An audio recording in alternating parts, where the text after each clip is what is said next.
It's the night of December the 24th, 1914, on the Western Front. The industrial might of the new 20th century has been focused into a war that has been going on for 5 months. Everyone thought it would be over by Christmas, but sadly such hopes have now died alongside the young men in the clinging mud and cold of the trenches. On the run-up to Christmas, Pope Benedict XV begged the warring governments to call a truce and asked that the guns may fall silent, at least upon the night the angels sang, but it was no use. In the trenches, sometimes just 30 meters apart, the men of both sides often shout insults to each other above the sounds of battle. On Christmas Eve, a cry comes over from the German side in broken English, "Tomorrow, you no shoot, we no shoot." The British and French are incredulous. Then along the trenches, there's a movement. But instead of seeing the sight of men going over the top, this time, pushed up above the top of the trenches, Christmas trees start to appear along the German lines, lit up by flickering candles. Is it a ruse? Could it be real? Could the regular soldiers on the front lines make a peace at Christmas when the church could not?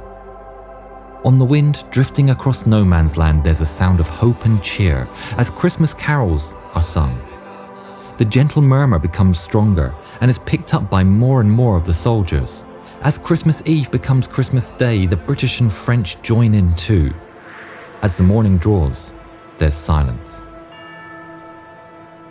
In a farmhouse a short distance away from the front line is 18-year-old Scotsman Alfred Anderson.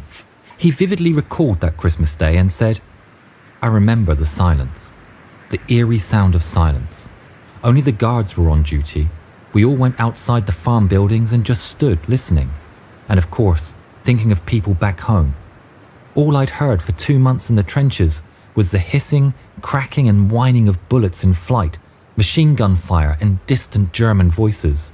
But there was a dead silence that morning, right across the land as far as you could see. We shouted, 'Merry Christmas! Merry Christmas! Merry Christmas! Merry Christmas! Merry Christmas!' Even though nobody felt merry.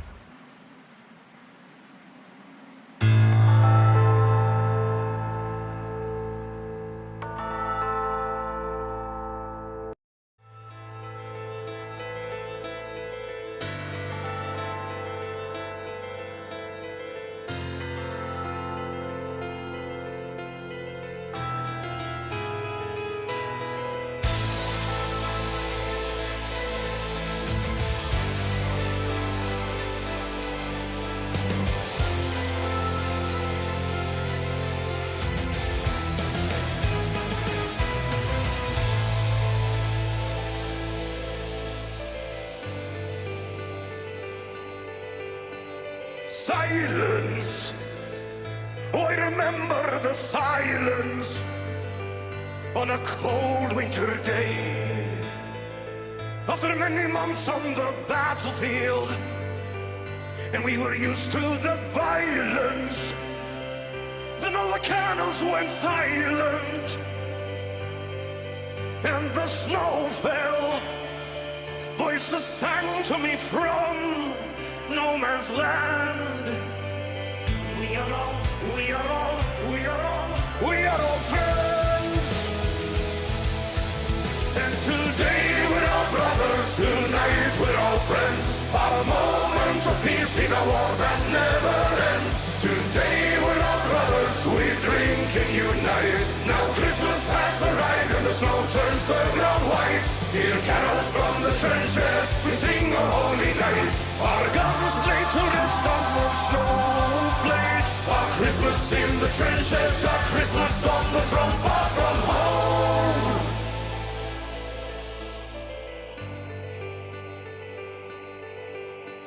Madness, how I remember the sadness. We were hiding our tears in a foreign land where we faced our fears. We were soldiers, carried the war on our shoulders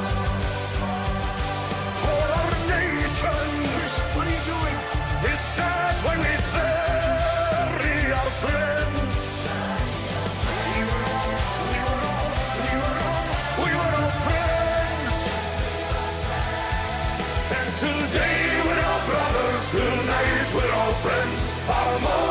of peace in a war that never ends. Today we're all brothers, we drink and unite. Now Christmas has arrived and the snow turns the ground white. Hear carols from the trenches, we sing a holy night. Our guns laid to rest on the snowflakes. Our Christmas in the trenches, our Christmas on the front, far from home.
Turns the ground white.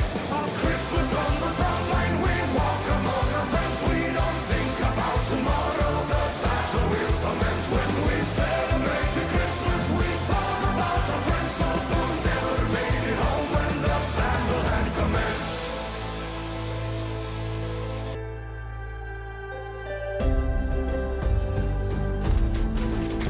There were many matches along the lines that day, some with proper footballs, some with bully beef cans, some were disorganised scrambles for the ball. Robert Graves reported that in his match, the Germans won 3-2. The Argyll and Southern Highlanders reported their match ended 4-1 to Scotland. An estimated 100,000 men took part in the Christmas truce. As the men moved back to their trenches, Captain Charles Stockwell took it upon himself to fire 3 shots skyward. He raised a flag upon which was written, "Merry Christmas." His German opposite raised a flag that read, "Thank you." The 2 men then stood on the ramparts and saluted each other. Alfred Anderson, the young Scotsman, survived the war and lived to the age of 109. He said of the end of the truce, "The silence ended in the early afternoon. It was a short peace in a terrible war." But one of the most remarkable quotes comes from a young soldier who, despite being away from his family for the first time, said of the events on that day, "I wouldn't have missed it for the most gorgeous Christmas dinner in England." A Merry Christmas from everyone at Yarn Hub, and the final words go to the members of Sabaton. Merry Christmas!